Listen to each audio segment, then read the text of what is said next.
good picture of Steve. Roger roll, Discovery.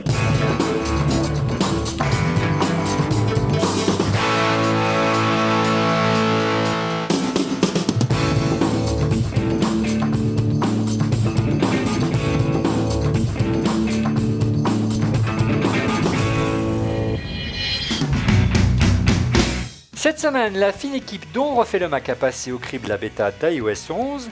Gros plan donc sur les principales avancées du nouveau système d'exploitation de l'iPhone, mais aussi de l'iPad, la tablette d'Apple qui bénéficie d'un dock, d'un multi-fenêtrage et même d'un gestionnaire de fichiers.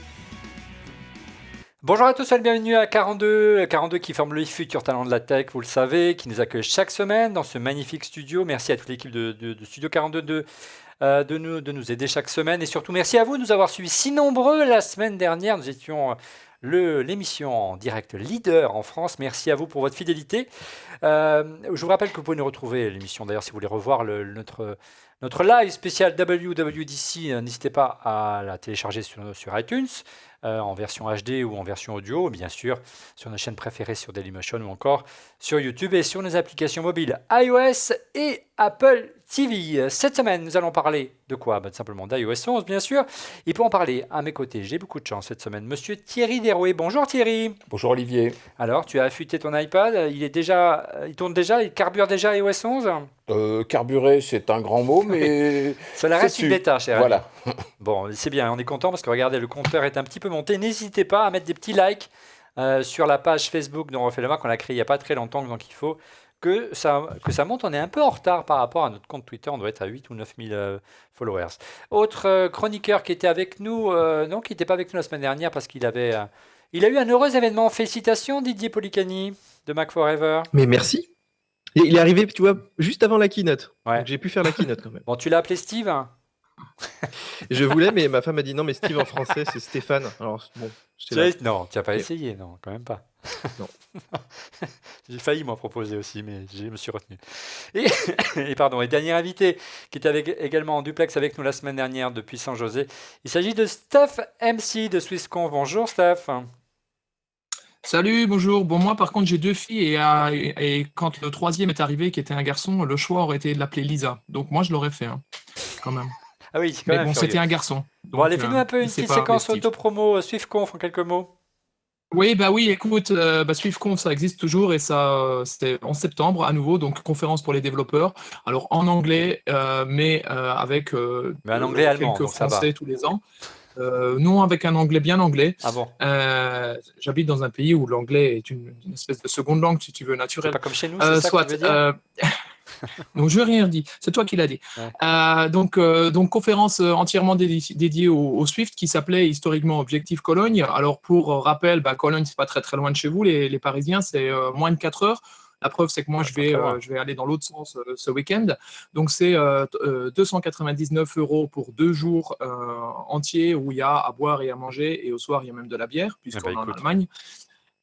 Et donc, si vous utilisez en plus le code promo ORLM, c'est pas trop compliqué à se souvenir, vous aurez 10% sur le prix d'entrée.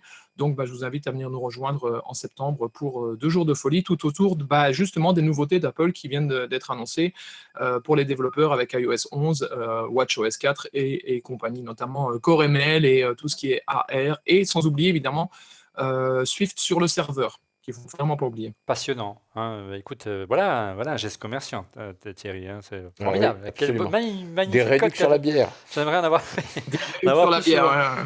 Bon, écoute, on espère pouvoir nous aussi jeter un petit coup d'œil du côté de la fête de la bière, même si ce n'est pas la saison, et suivre avec toi SwiftConf en septembre à Cologne. Place à présent au chiffre de la semaine. Le chiffre de la semaine, vous en avez l'habitude, comme chaque semaine, nous publions un sondage sur le compte On refait le Mac sur Twitter. Cette semaine, la question qui vous était posée était la suivante. Quelle est la fonctionnalité d'iOS 11, c'est dur à dire, qui vous séduit le plus? Vous étiez 34% à répondre le nouveau centre de contrôle. Vous étiez ensuite 25% à répondre Files, en français l'IP fichier, le gestionnaire de fichiers d'iOS 11.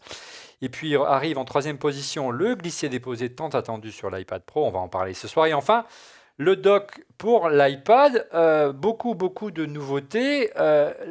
Premier préambule, avant de faire un léger débrief de la WWDC avec avec Stuff qui revient tout juste de San José.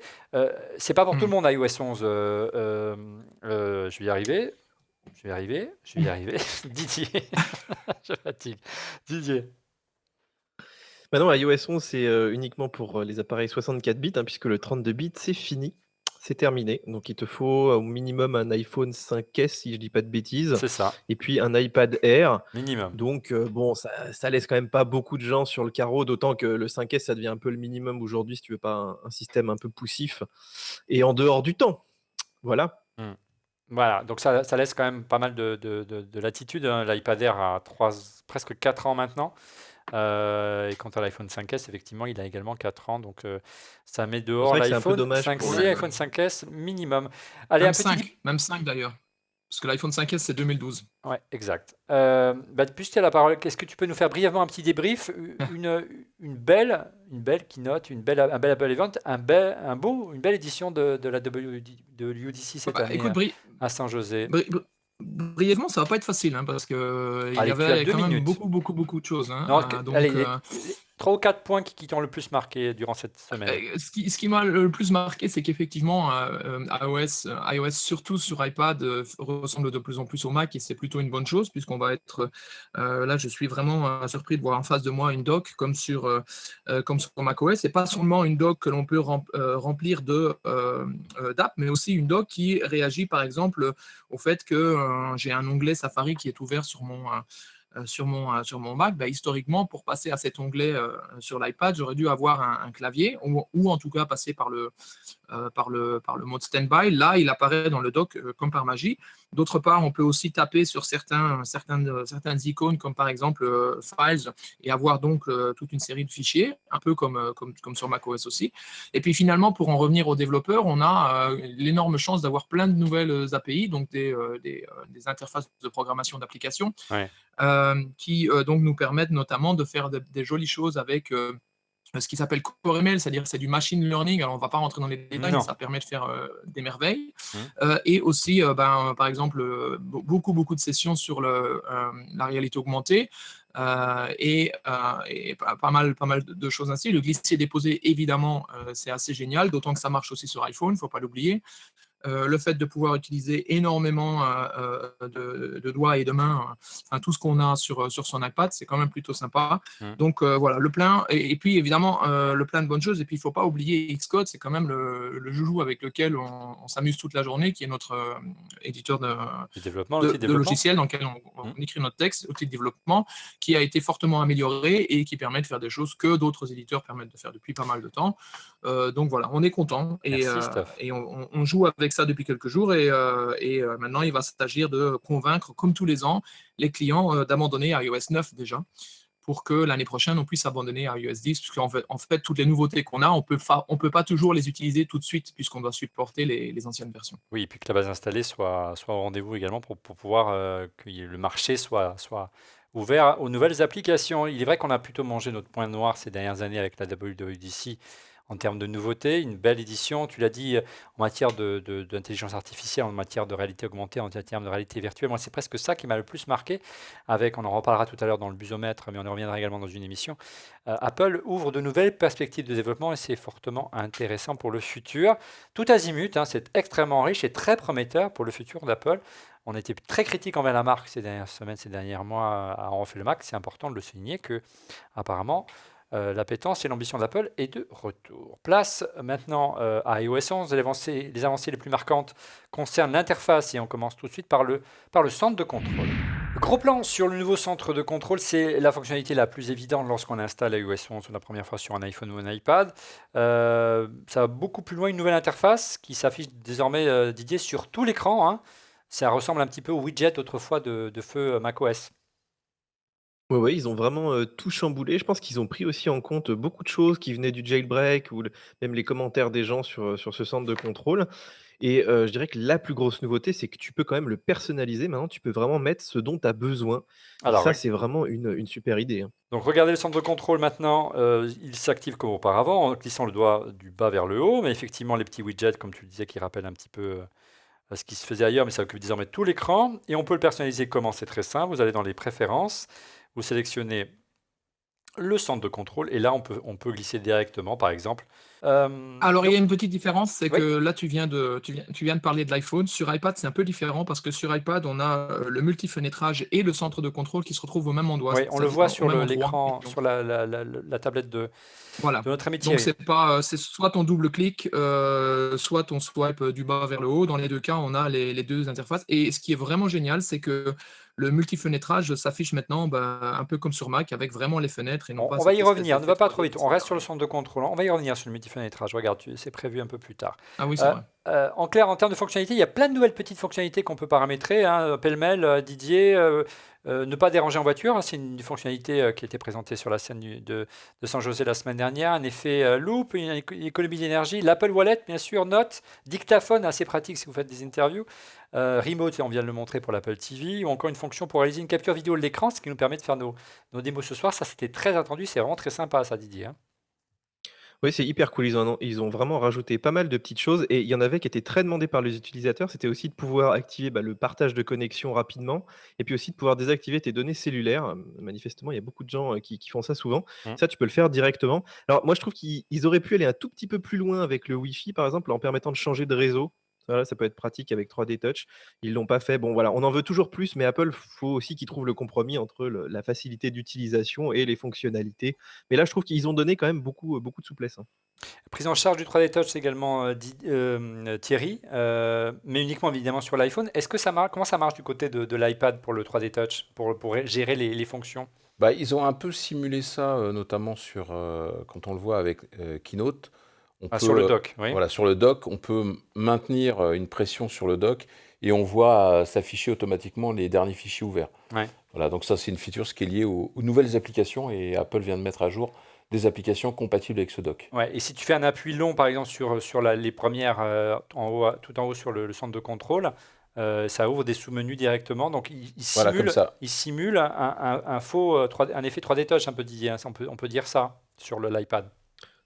Oui, oui, totalement. Mais en fait, il y a déjà des fonctions hein, qui étaient similaires à ça. C'est-à-dire quand tu laisses appuyer ton doigt, voilà, ça simule une deuxième pression. Hmm.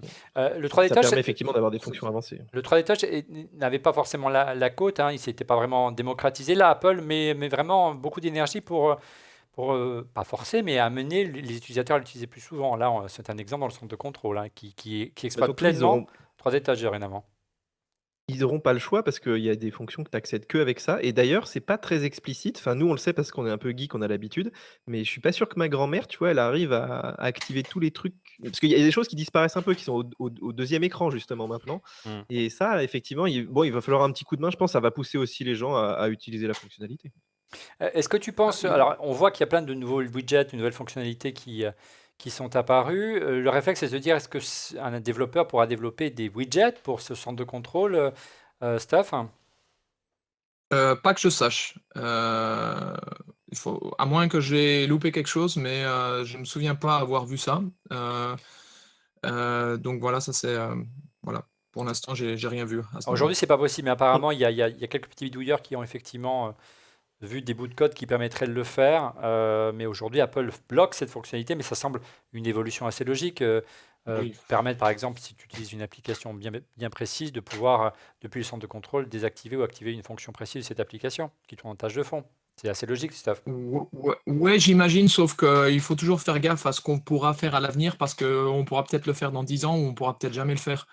Ou on pourra peut-être le faire l'année prochaine. Donc ça, souvent, c'est des spéculations qui sont un peu hasardeuses. Par contre, au niveau du long press sur les icônes de la doc, je ne sais pas si vous avez le même problème que moi, mais moi, je ne sais pas quelle est la différence entre faire afficher plusieurs fenêtres ou avoir mes icônes qui se secouent pour que je puisse effacer les apps. Je ne connais pas la différence de longueur de presse pour savoir comment faire l'un et pas l'autre. Sur l'iPad, tu veux dire? Pour le Sur dock. l'iPad, oui, évidemment. Ouais. Ce qui est assez également criant et ce qu'on attendait pas mal dans les rumeurs, hein, ce qui était annoncé lors de l'arrivée d'iOS 11, c'est une interface plus sombre. Lorsqu'on lance effectivement le centre de contrôle, on voit un effet plus sombre, mais c'est pas forcément encore généralisé comme on pouvait l'espérer, notamment par rapport à la perspective de l'arrivée de l'iPhone 8 avec un écran OLED, Didier. On a vu quelques Non, applications mais qui sont passées au sombre, hein, quand même. Ouais, on sent qu'ils préparent quand même le truc, mais c'est un peu comme le mode nuit, ils proposent des choses un peu entre 2. Les gens voulaient des thèmes, bon, je sais pas si, ça m'étonnerait qu'ils sortent ça un jour. C'est Je pense qu'on aura peut-être effectivement, une version peut-être un peu plus spécifique pour les écrans OLED. À voir, hein, ce qu'ils font vraiment avec l'iPhone et avec ses écrans, s'il y a des choses qui vont être affichées en permanence ou pas, parce que c'est vraiment la question, qui est derrière, hein. Alors, regarde, l'application symbolique hein, qui a été mise à jour et qui est totalement sombre, c'est effectivement l'application Calculette hein, qui rappelle beaucoup l'ancienne version sous iOS, avant l'arrivée de la forme d'iOS 7, hein, où on a mis beaucoup de blanc. Encore une fois, il faut rappeler que le noir, c'est important dans le cas d'utilisation de l'écran LED parce que les zones noires ne sont pas rétroéclairées, donc ça permet vraiment de tirer profit de l'avantage de l'écran LED, à savoir une faible consommation d'énergie. On a beaucoup parlé du centre de contrôle, on va faire un rappel maintenant des évolutions en matière de centre de notification. Les notifications évoluent à chaque version d'iOS, quasiment, et iOS 11, c'est toujours la même chose, regardez. Le centre de contrôle, Didier, c'est la chose qui m'a le plus dérangé. Ça a pas mal évolué, la manière dont il y accède depuis le menu, hein. On peut toujours glisser par en haut, mais regardez, on ne peut plus forcément, là quand je clique voilà, la manipulation est quand même assez différente par rapport à ce qu'on a vu en matière de centre de notification. Il y a des réflexes à acquérir à nouveau, hein. Ouais, moi, je trouve ça pénible qu'ils changent ça à chaque fois parce qu'on s'habitue à des trucs et Ouais. tout. Et puis, en plus, c'est des choses que tu utilises tout le temps. Et là, c'est vrai que, bon, alors, on peut plus glisser donc ces notifications sur le côté, hein, ça met l'appareil photo ou les widgets, suivant de quel côté tu y vas. Bon, c'est vrai qu'ils ont rendu un peu homogène l'écran verrouillé et puis le centre de notification. Donc maintenant, quand tu descends ton centre de notification, tu as quasiment un écran verrouillé, hein, l'appareil photo et les widgets. Donc ça, je dirais que c'est plutôt pas mal.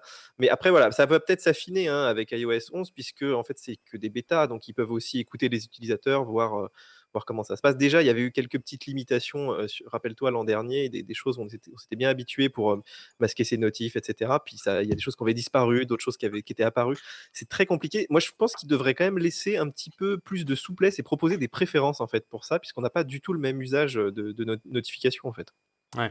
Et plus possible donc de supprimer une notification en la glissant vers la gauche. Il s'affiche, on voit. Par contre, oui, ouais, c'est assez bizarre. Mais par contre, il s'affiche toujours sur un écran, un peu comme un écran. Bon là, ça marche pas forcément comme on le voudrait, comme auparavant, mais ça s'affiche un peu comme un écran verrouillé. Qu'est-ce que tu en as pensé, toi, Thierry, sur l'iPad? Bah, c'est assez perturbant, effectivement. Le seul truc, c'est la prévisualisation qui est quand même un peu plus souple, puisqu'on arrive vraiment Hmm. On n'est pas Puis, obligé. et On n'est pas puis, obligé de se. On voit tout de suite une ouais. image, par exemple, Puis un avec détail le titre. important, ça s'affiche en mode paysage maintenant, comme on peut le voir sur ton iPad, ce qui n'était pas forcément le cas auparavant. Sur l'iPhone, hein, bien sûr.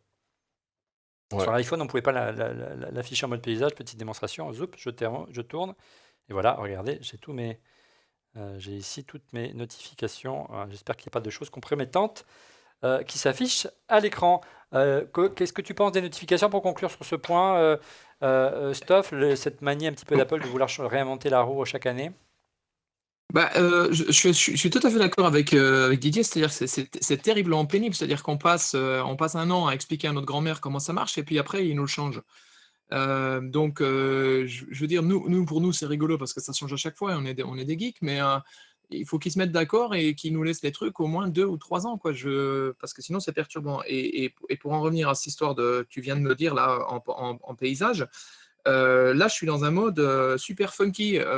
Ça va pas forcément bien se voir ici à l'écran, Ah oui. mais j'ai la barre d'état en haut qui est en portrait et j'ai le reste qui est en paysage sur un SE, donc sur un petit device. Donc je sais pas où ils vont là. Et ouais, enfin, après c'est une bêta, hein, donc Oui, voilà. oui, il ne Voilà, faut maintenant, pas être très sévère non plus, hein, parce qu'effectivement, c'est une bêta et qu'ils ont ouais, mais presque bon, 3 mois ouais.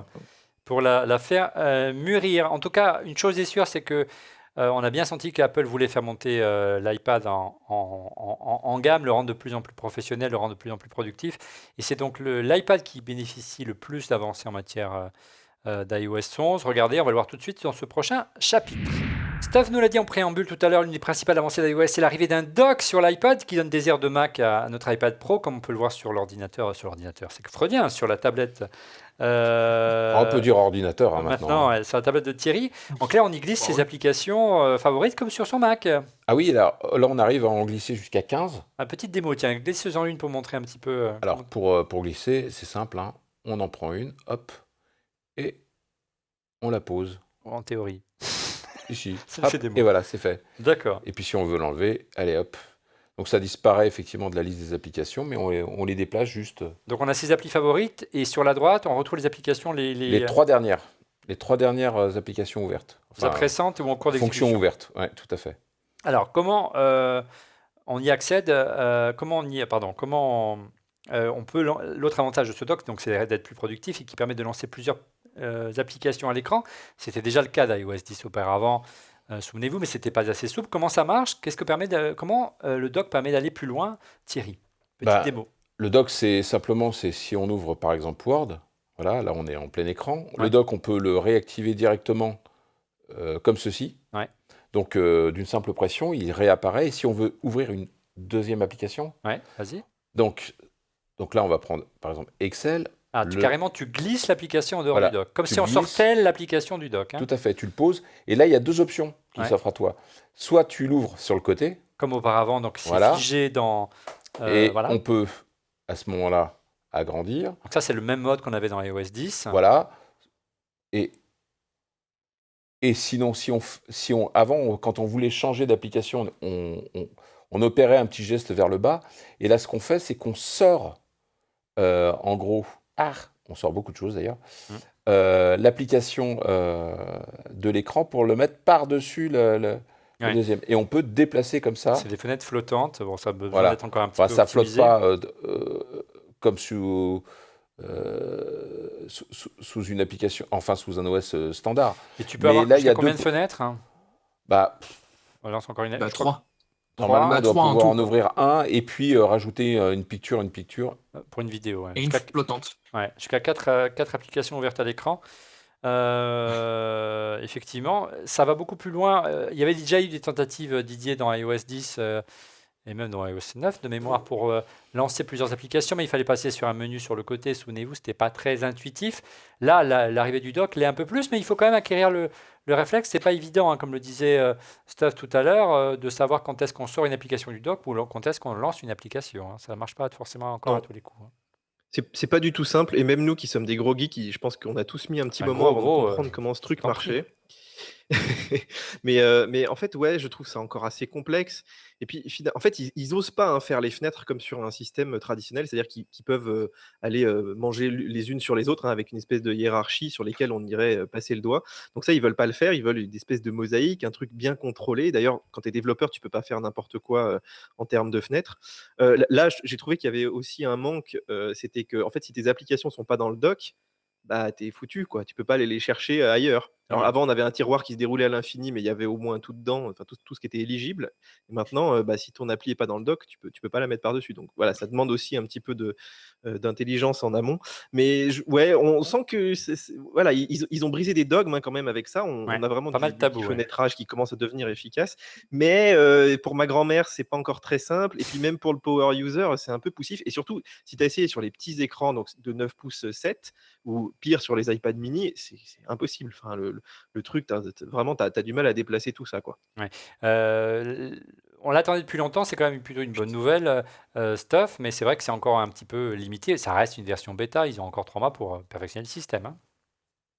Stuff. Non, mais le truc, c'est que effectivement, là, je suis en train de jouer avec ce multi-fenêtrage là depuis qu'on en parle, et c'est vachement complexe. On a l'habitude d'un Apple qui fait simple. Là, c'est complexe, et effectivement, sur un 9,7 pouces, avoir 4 fenêtres potentielles, c'est-à-dire 2 l'un à côté de l'autre, plus une flottante, plus une vidéo, ça commence à devenir un peu du gros n'importe quoi. C'est parce qu'on voit juste plus rien, en fait.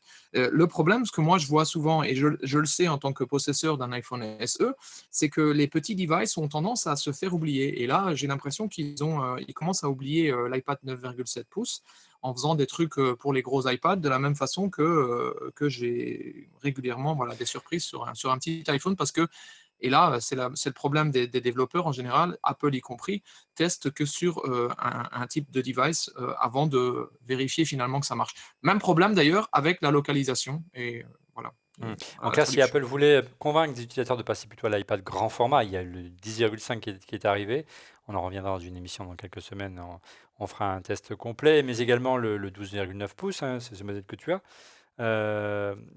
C'est en tout cas L'arrivée de ces fonctionnalités et le multifenêtrage, c'est véritablement une fonction qui pousse plutôt à l'achat de grands écrans. Mais pour travailler, il n'y a pas de miracle, il faut au moins 13 Moi, j'ai pouces. envie de moduler un Même petit sur peu. un Mac, un 11 pouces, c'est quand même trop petit. Donc Tout à fait. imaginez sur un iPad. J'ai envie de moduler quand même un petit peu cet avis. Le multifenêtrage, c'est pas comme pour faire sur un Mac là. Mm. Là, en l'occurrence, c'est pour rendre possible le simple fait qu'on puisse glisser, déposer un C'est la fichier. grande nouveauté, en fait, ce Ouais. qui s'est déposé. Mais ça ne peut fonctionner qu'à partir du moment où on a vraiment la capacité, notamment, de déposer, par exemple, on va y venir, mais en tout Non, cas, c'est le maintenant. le, vas-y. le gestionnaire de fichiers Ah, d'accord. pour prendre justement un fichier et puis directement le déposer dans une Mais application. dans un premier temps, déjà, je ne sais pas si tu peux faire la démo, l'improviser. On peut déposer simplement glisser, déposer du texte sans faire du copier-coller avec des sous-menus comme auparavant.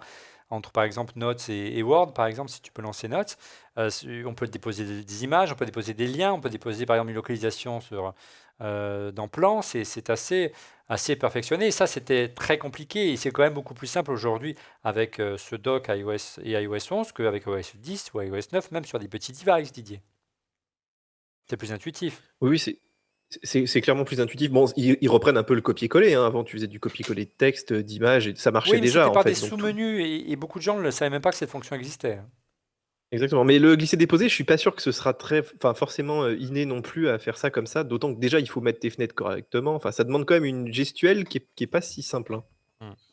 Ouais. Par des sous-menus, je voudrais juste rappeler qu'il y a aussi le clavier, hein, et que plus grand l'iPad est, plus l'utilité d'un clavier est. Moi, je sais que ce qui m'a vendu particulièrement à l'iPad, c'est surtout le clavier que j'utilise pas mal. Et Siri qui s'est mis en route, mais c'est normal. C'est que non seulement on a le centre de contrôle sur l'iPad, si tu glisses vers le haut, mais en plus tu as une sorte d'ersatz de Mission Control, hein, pour ceux qui utilisent macOS 10 depuis longtemps, Didier, qui apparaît et qui regroupe l'ensemble des applications. C'est le menu Oui. multitâche qui permet de fermer une application comme on avait auparavant. C'est ça, Didier. Exactement. Mais c'est bien et pas bien parce que donc tu vois facilement toutes tes applis ouvertes. Par contre, ceux qui adoraient quitter leurs applis 3 par 3 là, bah, ils peuvent plus le faire. Maintenant, il faut cliquer à chaque fois sur le petit truc. Mais c'est vrai que ça rappelle un petit peu le Mac. C'est plutôt pas mal. Enfin, au moins, il y a un peu d'homogénéité entre les deux systèmes. Hein. Alors Thierry a un petit peu dévoilé le chapitre suivant, à savoir Files, on en parle tout de suite. Files, à savoir fichier, presque un gestionnaire de fichiers.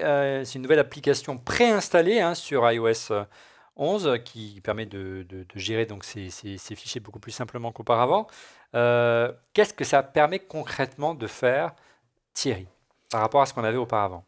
Alors, déjà, la bonne nouvelle, c'est qu'on a vraiment la capacité d'avoir tous ces fichiers qui peuvent être reliés directement à l'iPad sur une simple et unique interface, y compris l'ensemble des clouds. Donc, Avant, il fallait ouvrir l'application iCloud, il fallait l'application Dropbox, l'application de Microsoft. Là, on a tout regroupé, tous ces fichiers qui sont dans les différents nuages pour lesquels on est abonné, qui sont regroupés dans la même interface, y compris les fichiers qui sont dans la mémoire de l'iPad. Hein, bien qui sûr. sont stockés sur l'iPad. Donc ça, c'est déjà une chose qui est quand même appréciable. On peut retrouver aussi les fichiers, alors là, j'en ai pas, mais qui ont été récemment supprimés. Ouais. Donc la corbeille. Ouais, donc c'est ce qui n'était pas possible auparavant avec l'iPad. Et puis surtout, il y a quand même un truc qui est assez sympa, c'est la capacité, si on l'utilise, hein, de retrouver les tags, donc que ce soit les tags de couleur ou les tags qu'on peut poser pour classer ces fichiers, de manière thématique. Donc ça c'est pas quelque chose forcément qui est le réflexe premier quand on stocke des fichiers, notamment sur macOS, mais en tout cas peut-être que ça va justement pousser les utilisateurs à le faire pour simplifier simplement la recherche pour retrouver un fichier qui aurait été stocké dans un énorme conteneur. Et Didier, ça va beaucoup plus loin d'ailleurs que la simple glisser-déposer de fichiers, mais on peut carrément, comme tu l'as montré dans une vidéo sur Mac Forever, glisser une image, glisser carrément un texte dans le gestionnaire de fichiers. Ouais, c'est un espèce de Finder. Hein, faut vraiment dire, ils n'ont pas mis le mot, mais c'est vraiment le Finder. Tu peux créer des dossiers, créer une hiérarchie, faire du glisser-déposer, donc de petites sélections de texte, d'images, de quasiment, pas n'importe quelle application, parce qu'il faut quand même que ça le prenne un petit peu en charge un minimum, mais ça marche quand même avec beaucoup de choses. Et du coup, voilà, on se retrouve avec notre gestionnaire de fichiers. Alors, il y a quand même une petite limitation, c'est qu'on ne peut pas aller fouiller dans les apps. Je te rappelle que ce qui marche beaucoup, c'est les petits logiciels qui permettent d'aller voir les fichiers de préférence, tout un tas de choses qui sont stockées localement au niveau de l'application, hein, dans leur espèce de zone de bac à sable, hein. À Donc ça, tu y l'arborescence. as toujours pas accès. Donc voilà, tu n'as pas accès à l'arborescence de l'iPhone, qui pourtant est disponible en bidouillant un petit peu avec ton Mac. Et d'ailleurs, c'est assez marrant. Enfin, moi, j'ai pas testé avec Sierra, mais je pense pas que c'est possible. Tu peux pas accéder à ce dossier a priori depuis un autre device. Donc, pour l'instant, c'est quand même assez restreint à l'iPhone, quoi. Tu peux utiliser iCloud Drive, hein, comme avant, mais le système qui est sur l'iPad, je pense pas que tu peux y accéder depuis une autre machine. Ce qui Ouais, serait donc quand là, on même aurait assez pu pratique. carrément Peut-être même rentrer depuis dans les, iTunes, dans on les verra. fichiers du système de l'iPad, mais bien sûr, on peut penser qu'Apple ne voit pas ça d'un bon œil. Ta réaction à ce gestionnaire de fichiers, est-ce que pour toi, Stuff, c'est un vrai gestionnaire de fichiers ou c'est juste encore un pis-aller, une sorte d'ersatz en attendant mieux? Non, mais moi j'ai même pas de problème avec le fait que ce soit un remplacement en attendant mieux. J'adore que tu utilises de l'allemand dans cette émission. Parce que moi j'ai toujours peur quand on parle de système de fichiers. D'ailleurs, je préfère le non-files que le non-finder parce que personne ne comprend ce que ça veut dire finder. J'ai toujours un peu peur que ça devienne Le trop bureau. complexe. Et donc voilà, si on en arrive à avoir un système finalement comme sur un Mac, peut-être que l'un dans l'autre, ce sera le début de la fin pour l'iPad. Donc je fais gaffe. D'un autre côté, je trouve ça assez sympa qu'il y ait un endroit qui centralise tout ce bazar. Il faut voir comment les autres vont s'y intégrer, c'est-à-dire Dropbox, Box et compagnie, parce que pour l'instant, dans les bêtas, on est limité en gros à iCloud et iCloud Drive, quoi. Merci Steph. Place maintenant aux questions Twitter. Beaucoup de questions Twitter ce soir. C'est moi qui vais les poser, donc on va y répondre s'il vous plaît le plus rapidement possible. Beaucoup de questions autour d'iOS 11, à commencer par Pierre-François Tilly. Ou Tilly, est-il enfin possible de choisir une autre app que celle d'Apple par défaut, par exemple remplacer Spark au lieu de Mail? Non, pas encore, Didier. Non, je crois pas, hein. Peut-on, en tant que non-développeur, installer iOS 11? Si oui, que risque-t-on? Bug? Est-ce que les sauvegardes iCloud fonctionneront sous la version bêta? La réponse est oui, on va pouvoir bientôt. Il y aura des bêtas publiques qui vont arriver, Didier. Oui, mais moi, je déconseille vraiment aux gens de mettre ces bêtas parce que c'est cool, on peut avoir les nouvelles fonctions avant tout le monde et tout, mais il y a quand même le risque de tout perdre, hein, Ouais. que le truc bug et que, je sais pas, tu perds tous tes rendez-vous de calendrier, que tu aies des Ouais. fichiers disparus. Enfin, c'est vraiment jouer à l'apprenti sorcier. Et je trouve qu'Apple, d'ailleurs, a ouvert la boîte de Pandore avec ses bêtas publiques parce qu'il y a des gens qui connaissent rien, qui se mettent à installer ça et qui se rendent pas compte, en fait. Voilà, ils n'ont pas du tout la connaissance de ce que c'est une vraie version bêta parce que c'est une vraie bêta. Donc, c'est très différent des bêtas, tu sais, des petites versions incrémentales comme ça où ils ne changent pas beaucoup de choses, où tu as très peu de risques finalement, et ces grosses versions où tu peux vraiment avoir des fonctions qui ne marchent plus. Et si tu l'utilises pour ton job et que tu ne peux plus aller dans ton calendrier pour quand tu vas voir ton client, bah voilà, tu es foutu, quoi. Donc il faut vraiment avoir ça à l'esprit. Alors si tu es jeune et que tu as du temps, pourquoi pas, mais si tu n'as pas un deuxième iPhone, c'est quand même assez compliqué, quoi. Ouais, et là, tu vois, tout à l'heure, quelqu'un m'a appelé et le mode téléphone est resté bloqué, impossible d'en sortir. C'est une version bêta, mais c'est normal. Et là, j'essaie Pour d'enregistrer. résumer. Et là, j'essaie Ouais. d'enregistrer la fonction d'enregistrement de l'écran et elle ne fonctionne pas. Donc, non, c'est pas une fonction. On ne sait pas effectivement d'installer tout de suite la bêta d'iOS 11. Autre question de GitHub. Le transfert d'argent par iMessage serait-il disponible en France, à l'inverse de celui proposé par Facebook Messenger, Didier? Ils n'ont pas précisé si ça arriverait en France assez vite. Mais bon, a priori, si Apple Pay fonctionne, ça devrait arriver. Enfin, il n'y a pas de raison que ça ne fonctionne pas. Aujourd'hui, dans la bêta, c'est Mais pas je pense qu'il possible va. d'échanger de l'argent, hein, ça c'est clair. Alors aujourd'hui, en France. ça marche pas. Ouais. Mais effectivement, on a la chance, pense- contrairement à l'Allemagne, d'avoir 4 ou 5 établissements bancaires qui ont repris Apple Pay. Donc, il n'y a pas de raison que ça puisse pas le faire. Reste à négocier, certainement, on n'en a pas parlé. Les frais qui sont liés à ça, ce n'est pas l'utilisateur qui va les payer ces frais-là, mais ce sera des frais bancaires entre banques, lorsque vous partagez entre deux comptes de l'argent. Et c'est là peut-être où le frein va se faire entre les différents partenaires d'Apple. Dernière question, quelles sont les nouveautés pour HomeKit? On n'a rien vu d'HomeKit sur le nouveau centre de contrôle d'iOS 11. Toujours présent, disparu, merci, c'est signé Pierre NGD. Moi, j'ai toujours accès à mes HomeKit, Didier. Ça marche toujours, hein? Moi, j'ai rien d'HomeKit. Moi, je suis un nul en HomeKit. Je passe mon tour. Moi non plus. J'ai- Moi, j'ai des interrupteurs, tu vois, et puis des prises que je mets dedans comme avant. Si, il y a une bonne nouvelle pour la rétrocompatibilité des appareils qui ne seraient pas dotés de puces, Alors, notamment je vais vous chez. faire la démo parce que là, je suis obligé de redémarrer mon iPhone parce que évidemment iOS 11 a planté. Mais Effectivement, tu l'as dit Thierry, la principale avancée de HomeKit, donc HomeKit est toujours présent. Je vais essayer de faire la démo lorsque iOS 11 aura redémarré, mais c'est encore une fois une bêta. Toujours présente depuis le centre de contrôle et vous ouvrez directement en fait depuis le centre de contrôle l'application Home, tout simplement. La nouveauté d'iOS 11 concernant HomeKit, c'est que dorénavant, si vous êtes une entreprise qui veut développer des objets d'HomeKit, vous n'êtes pas obligé d'utiliser la fameuse puce compatible HomeKit qui est nécessaire et qu'il faut acheter auprès d'Apple. Vous pouvez développer des prototypes et par la suite, au moment où vous lancez la production, bien sûr, à ce moment-là, vous devrez intégrer la fameuse puce HomeKit. Mais la bonne nouvelle, c'est que si vous aviez, par exemple, comme dans le cas de certains produits qui sont sortis alors qu'ils n'étaient pas HomeKit et qui le sont devenus par la suite parce que le constructeur a intégré la puce, Apple autorise ses constructeurs à rendre compatible logiciellement, je ne sais pas si c'est très clair, ces produits avec HomeKit. En clair, vous n'aurez pas besoin, si vous avez une ancienne version, par exemple, de la caméra WeThings ou du thermomètre Netatmo, l'ancienne version non HomeKit a une simple mise à jour logicielle permettra de le rendre compatible. Apple laissera faire sans besoin, bien sûr, d'installer une puce dédiée. Voilà Ce qui est une bonne nouvelle. Ouais. Ce qui est plutôt une bonne nouvelle. Allez, on passe vite au busomètre et c'est Didier qui s'y colle. Didier, le busomètre, qu'est-ce qui a le plus buzzé cette semaine autour de la planète Apple? Alors, un clavier Touch Bar e-ink en 2018. Alors, ouais, il y a des petites choses qui se profilent. Donc, Apple a racheté une société qui fait de Combien l'encre d'étoiles? électronique. Et c'est vrai qu'on a vu quand même pas mal de petites choses là qui nous indiquent qu'ils pourraient sortir ça. Alors, la question, c'est quand même pourquoi? Est-ce que c'est uniquement pour la localisation? Est-ce qu'ils vont juste adapter comme ça ces claviers plus facilement plutôt que de faire à chaque fois des petites sérigraphies par pays? Ou est-ce qu'il va y avoir vraiment des nouveautés comme la Touch Bar, enfin vraiment des fonctions qui vont être liées à ça? On verra. Ça semble assez logique. À quelle échelle, on verra. C'est vrai que le Mac Pro, a priori, sur les photos qu'on a vues, le Mac Pro, l'iMac Pro, il n'y avait pas de touch bar. Mais ça me semble assez crédible comme rumeur. Rumeur suivante. Alors, une puce dédiée à l'intelligence artificielle. Oh, tu as mis beaucoup d'étoiles à celle-là. Oui.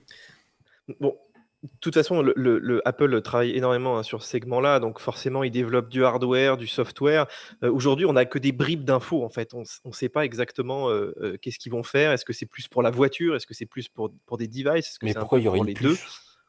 Pour alléger un peu comme un IGPU, en fait. Il y a un article très intéressant de Jean-Louis Gasset sur sa fameuse Monday Note qui résume ça très bien. Pour lui, c'est très intéressant ce que fait Apple parce que ça permettrait à Apple de se différencier véritablement du Android.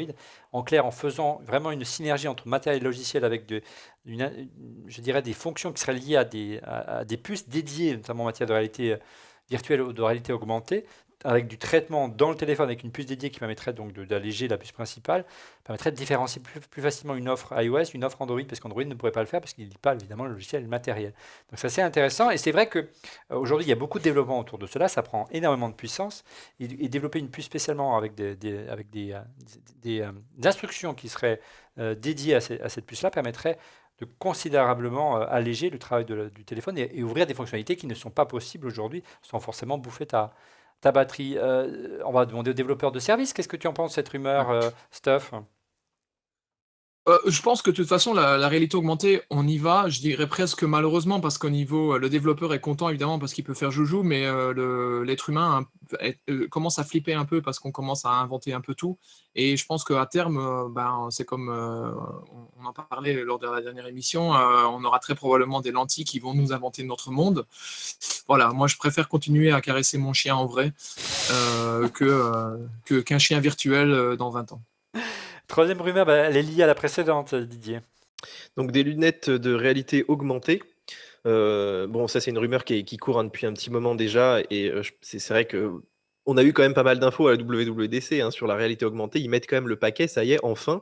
On a vraiment du concret, on a le ARKit, on a aussi de l'IGPU pour faire ça. Enfin, on va vraiment vers ça. Alors, est-ce qu'ils vont vraiment sortir donc ce dispositif qui serait assez logique en fait, c'est un peu la continuité de ton iPhone, que tu le retrouves comme ça au niveau de tes yeux, que tu aies effectivement des informations supplémentaires dans tes lunettes ou dans tes verres de contact. Par contre, la question, c'est quand même l'échéance, parce que on a vu les Google Glass et tout, c'est encore des produits qui sont assez gros, qui sont pas très autonomes, qui sont pas très aboutis. Donc moi, je verrais ça plutôt à l'horizon, je sais pas, 2020 par exemple. Tu vois. Ce serait Afflelou qui aurait des des problèmes à venir.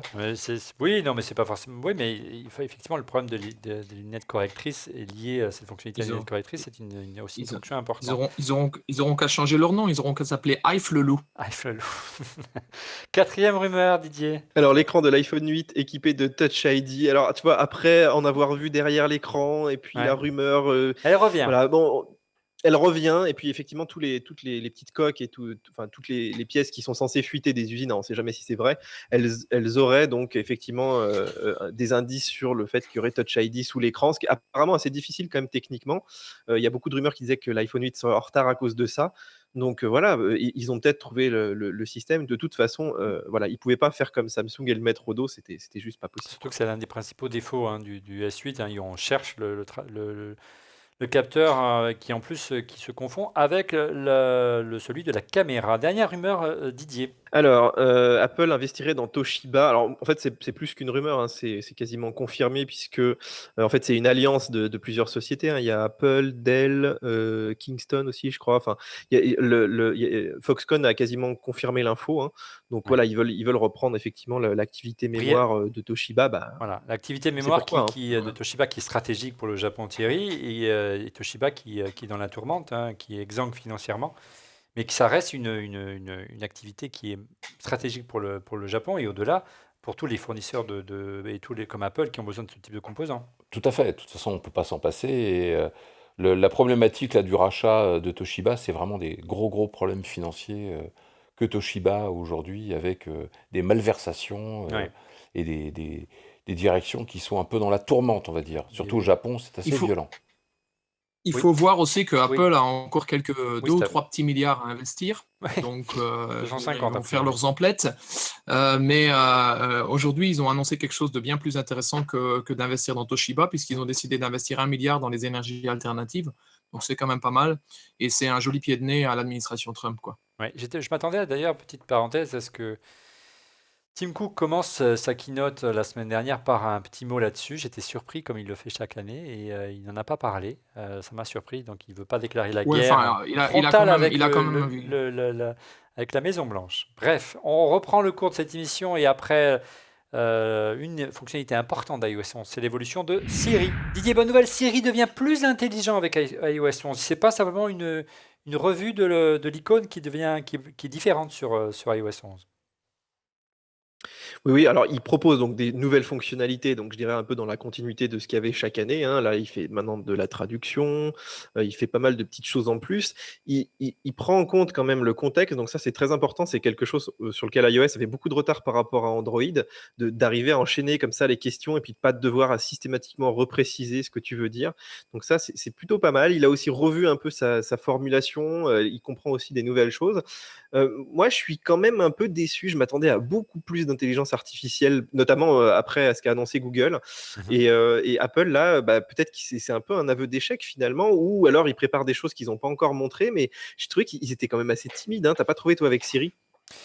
Déjà, oui, il y a des avancées, mais on ne peut pas vraiment les tester. On sent que le système aujourd'hui n'est pas encore déployé, que les tuyaux ne sont pas encore connectés, hein. Tu le disais tout à l'heure avant de préparer cette émission, Thierry.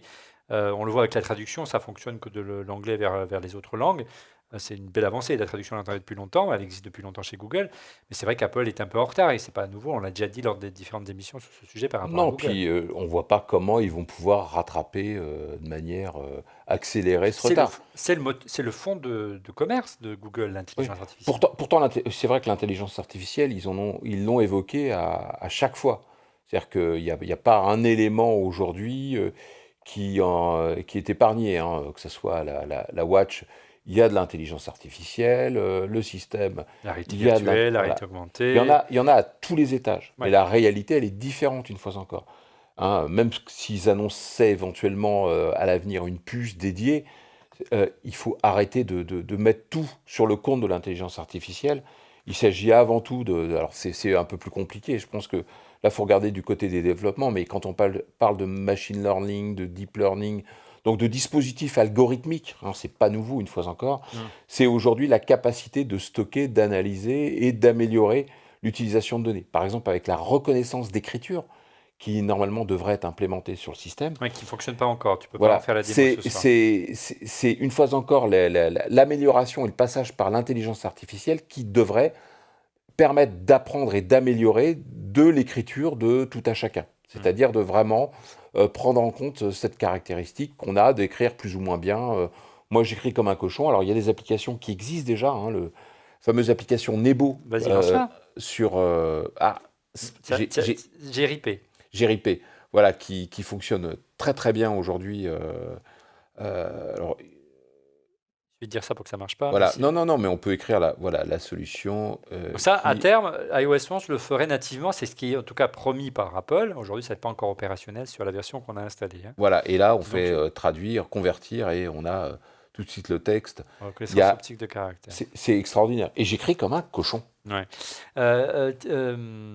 Steph, qu'est-ce que tu as pensé de l'intelligence artificielle? Qu'est-ce qui s'est dit dans les travées de San José du côté de la WWDC? Et au-delà de Siri, as-tu été déçu par les annonces? La traduction pour l'instant, c'est limité. C'est pas limité, c'est limité l'anglais vers le français, l'allemand, l'italien, l'espagnol et le chinois.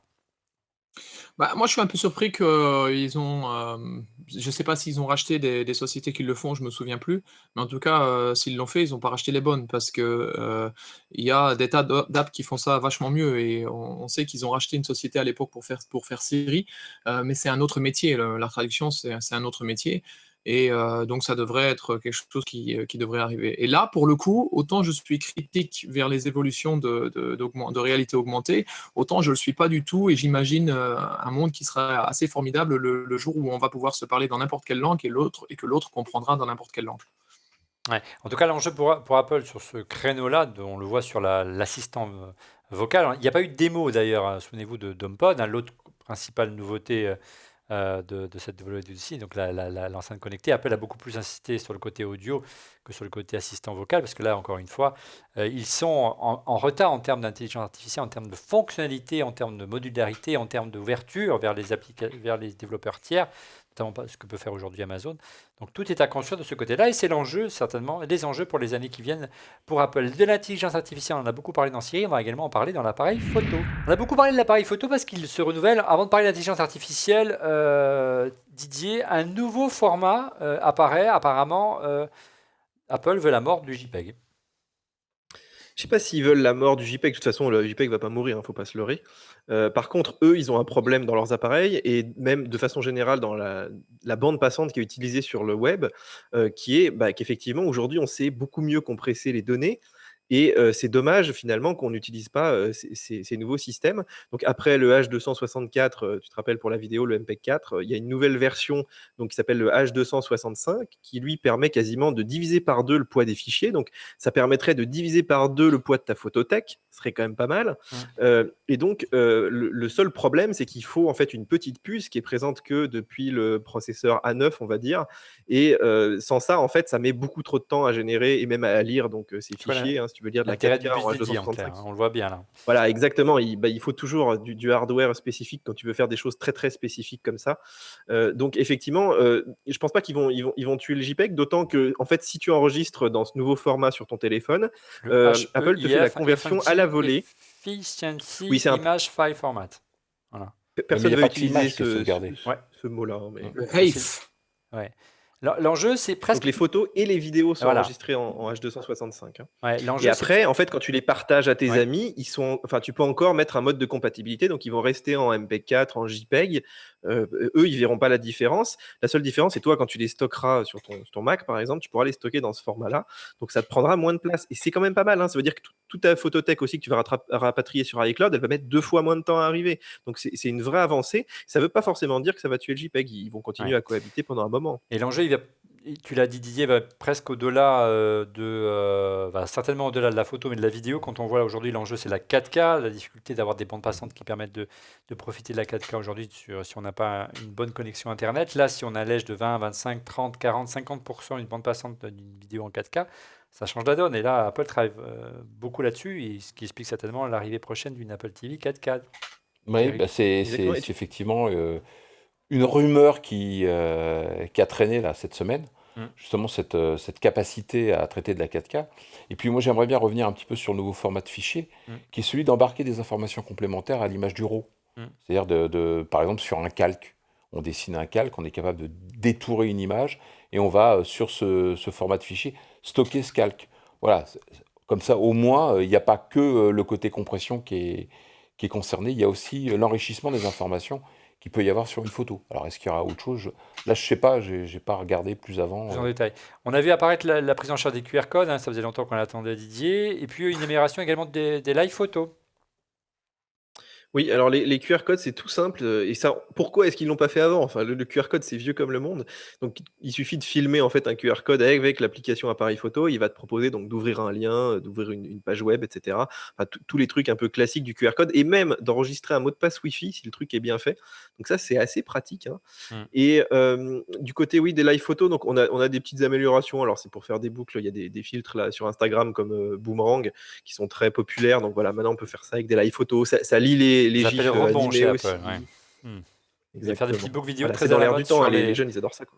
sur les sites des réseaux sociaux. Encore faut-il que ces sites ou ces différentes applications de partage gèrent les formats d'Apple, ce qui est loin d'être gagné, mais bien sûr, il y aura message.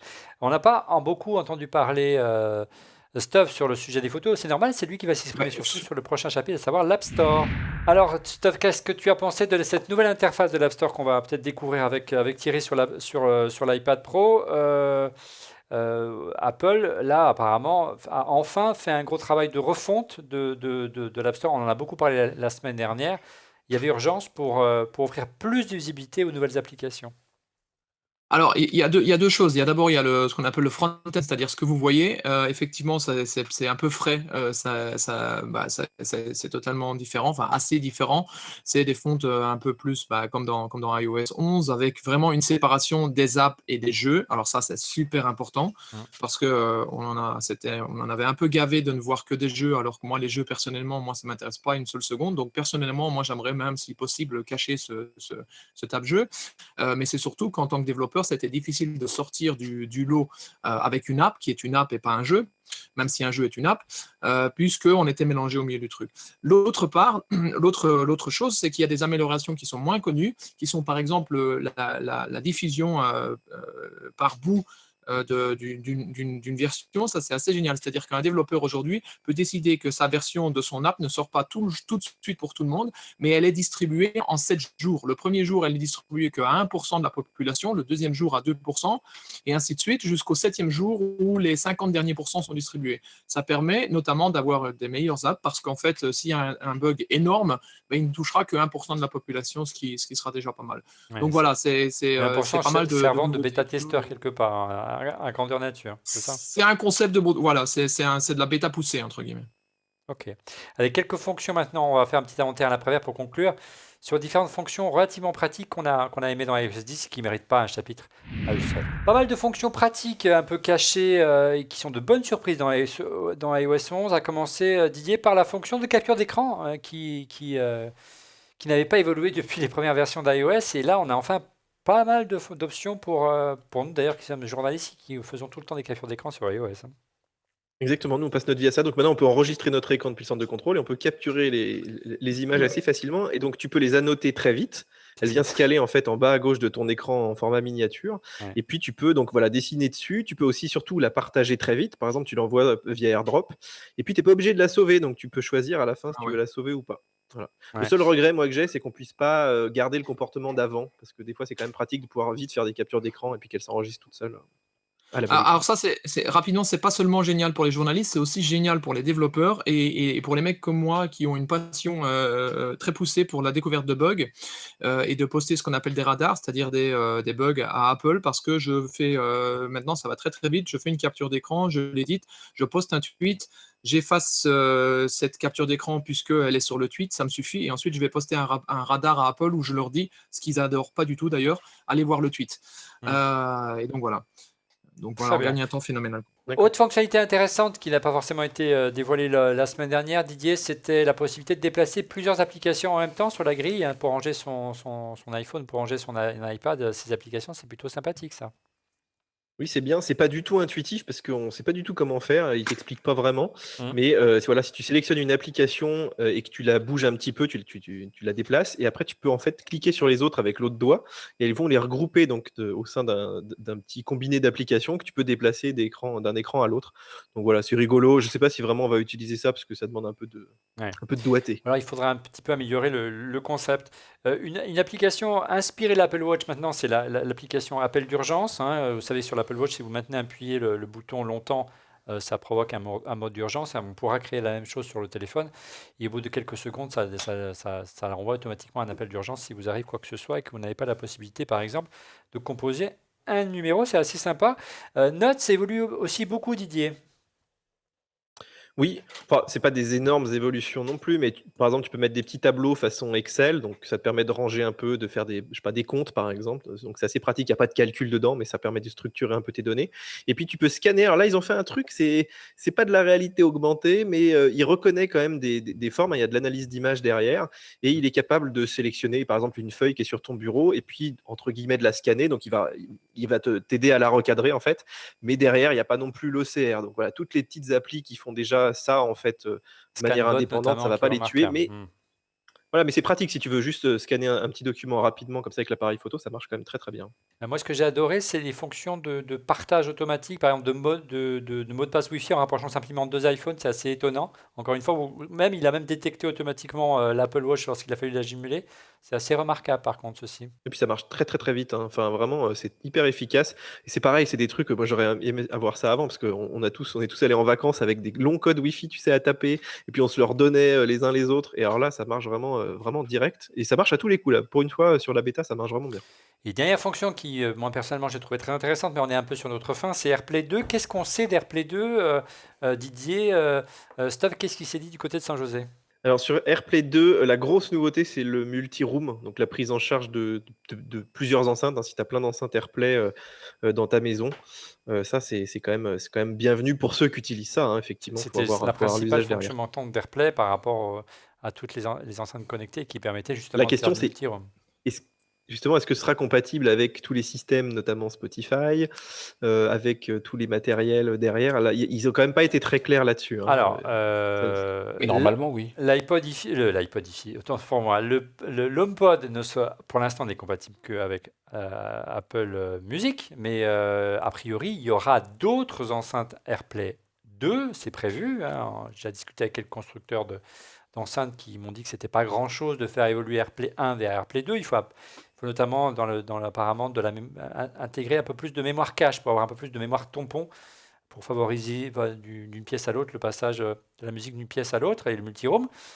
Donc là, à partir de là, vous envoyez ce que vous voulez, hein, ça ne dépendra pas d'Apple Music. Par contre, Apple, sur la HomePod, a choisi de privilégier son propre service musical, ce qui n'est pas forcément une bonne idée, parce que ce service musical, rappelons-le, si vous êtes audiophile, n'offre pas forcément la meilleure qualité d'écoute. Et quand on met en avant la qualité d'écoute, c'est un peu surprenant.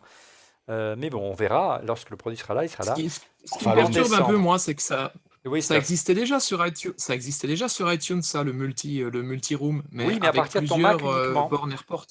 Oui, à partir de ton Mac J'ai uniquement, trouvé. ça marchait pas à partir de l'iPhone. Ouais. Et de toute Ouais. façon, ça saturait très rapidement parce qu'en fait, tu avais besoin d'un super réseau Wi-Fi hyper béton pour pouvoir Mhm. envoyer des pièces très éloignées de la maison, alors qu'un système Sonos crée des réseaux locaux et chaque enceinte communique entre elles. On n'a pas besoin, c'est pas le device qui envoie les données.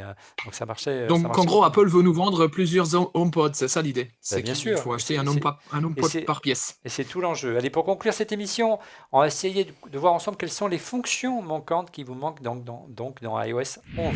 Les fonctions manquantes, est-ce qu'il y a des choses qui vous manquent, qu'on attendait dans la longue liste des rumeurs qu'il y a eu avant cette présentation? Est-ce que vous êtes déçus par des absences? On commence peut-être par Didier. Eh ben, je vois que dans ton déroulé, tu parles de FaceTime à plusieurs. C'est vrai que c'est une Je fonction voulais qui vous mettre manquait sur la quand même voie. C'est vrai qu'on en pas a beaucoup mal. parlé, hein. Oui, puis on ne sait pas pourquoi ils le font pas. Et d'ailleurs, tu sais que FaceTime utilise le fameux H265 depuis Déjà. un petit moment déjà. Donc, il a quand même des capacités réseau intéressantes. Donc, qu'est-ce qui manque pour ça? Surtout que on avait eu un iChat à plusieurs, tout ça, mais on a l'impression qu'Apple a complètement oublié un peu FaceTime. Et même d'ailleurs sur le Mac, enfin aujourd'hui, il serait temps de combiner la FaceTime avec iMessage et compagnie. C'est un peu le Je comprends bordel. pas Ouais. pourquoi il y a des applications dédiées. Ah ouais, c'est n'importe quoi. Mais ouais, vraiment, ils s'étaient intéressés à ce sujet-là à un moment donné et ça a été complètement oublié. FaceTime devait même être open source à la base. Donc, tout le monde pouvait théoriquement se plugger dessus. Ça n'a jamais été le cas.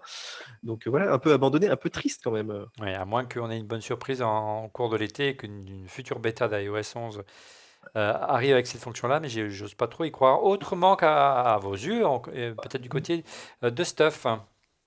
Bah, en fait, c'est un peu la même chose, c'est-à-dire que c'est un truc qu'on avait déjà avant. Je sais pas vous, mais moi, ça me frustre d'avoir eu des trucs pendant des années et qu'après on nous enlève. Par exemple, les développeurs, on nous a enfin mis le déploiement en Wi-Fi depuis Xcode. On n'a plus besoin de se brancher avec un câble, mais c'est quelque chose qui existait déjà à une époque, puis on nous l'a enlevé. Donc il y a constamment dans le monde technologique et surtout chez Apple cette faculté de nous donner un cadeau, puis de nous le reprendre et puis de nous le redonner 5 ans plus tard en nous disant, voyez, c'est nouveau. Non, c'est pas nouveau, c'est vieux, mais bon.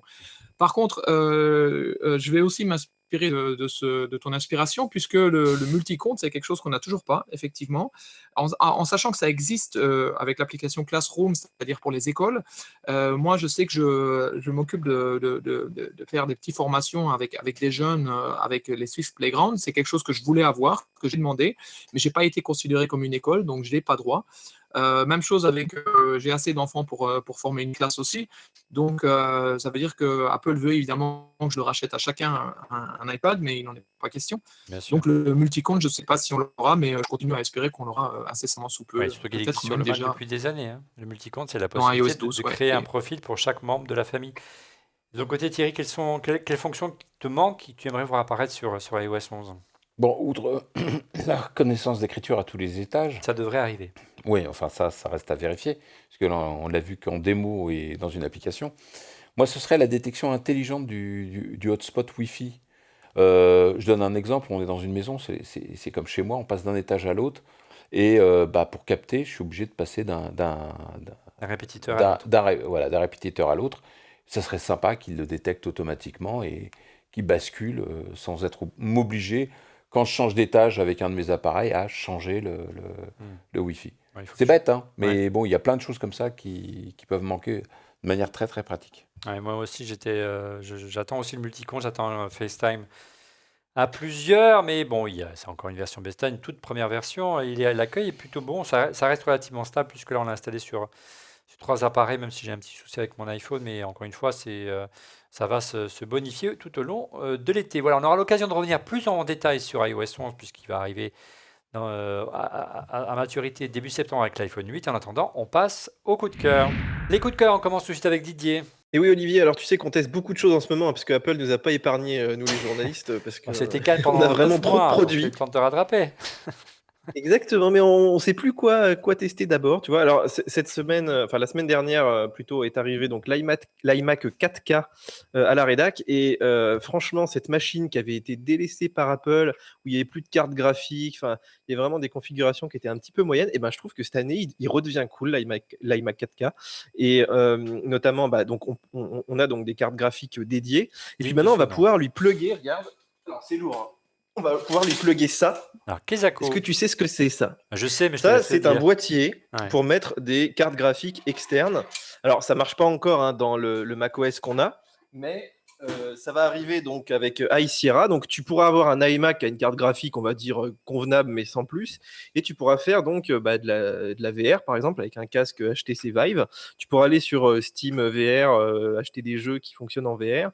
Et tu auras, en fait, cet iMac, quelque part, aujourd'hui, il avait des bons processeurs, mais c'est vrai qu'il pêchait avec le stockage interne, il pêchait avec les capacités 3D. Et grâce au Thunderbolt 3, Ouais, c'est on des va enfin boîtiers pouvoir avoir du Thunderbolt stockage 3. ultra rapide et puis ces petits boîtiers graphiques. Donc voilà, et le prix n'a pas tellement augmenté, hein. Apple est resté pour une fois assez contenu dans les prix. Donc au final, pour moi aujourd'hui, c'est vraiment un de mes coups de cœur. Et si vous attendiez pour acheter un bon iMac, je pense que c'est la bonne année.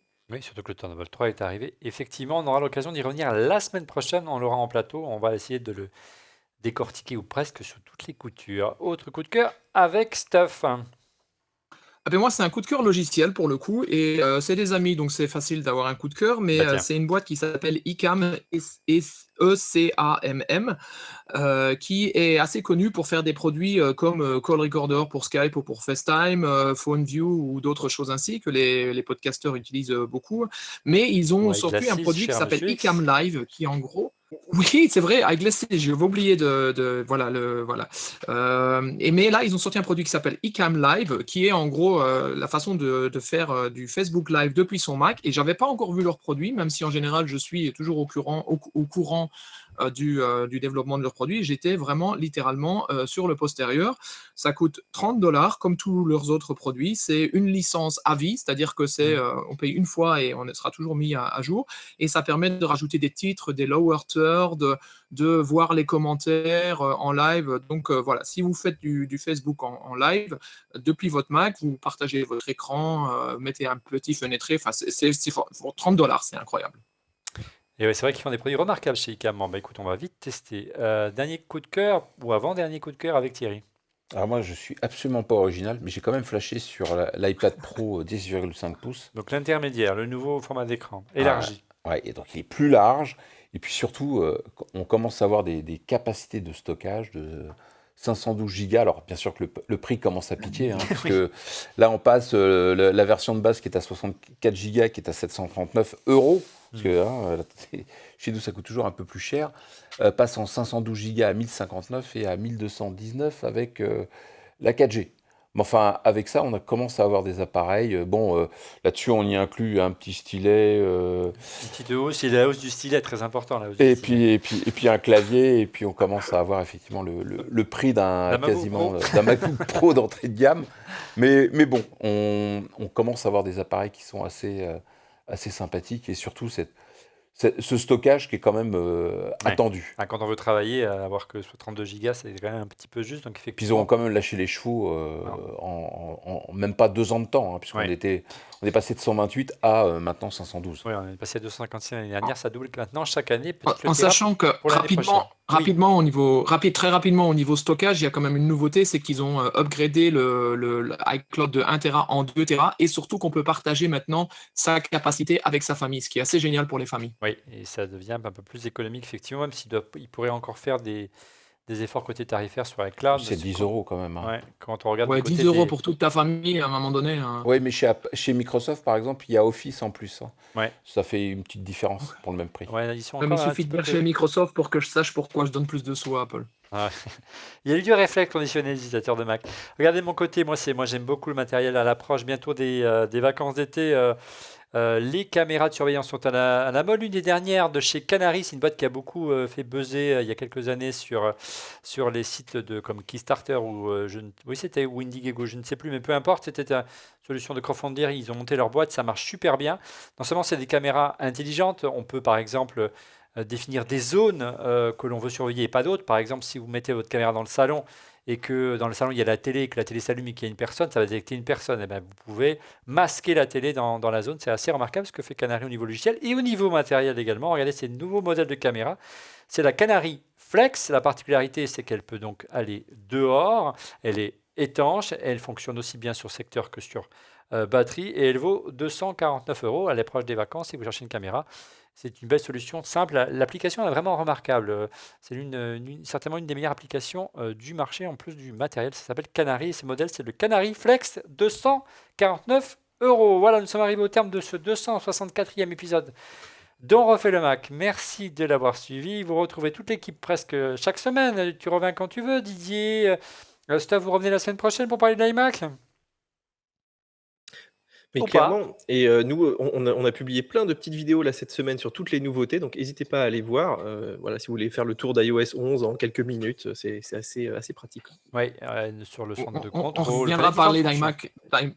On reviendra parler d'iMac Pro et juste après que tu nous l'aies envoyé, bien sûr, totalement configuré. Écoute, on va commencer à économiser, puis peut-être d'ici décembre on y arrivera, mais je suis un petit peu pessimiste. Thierry, tu reviens quand tu veux?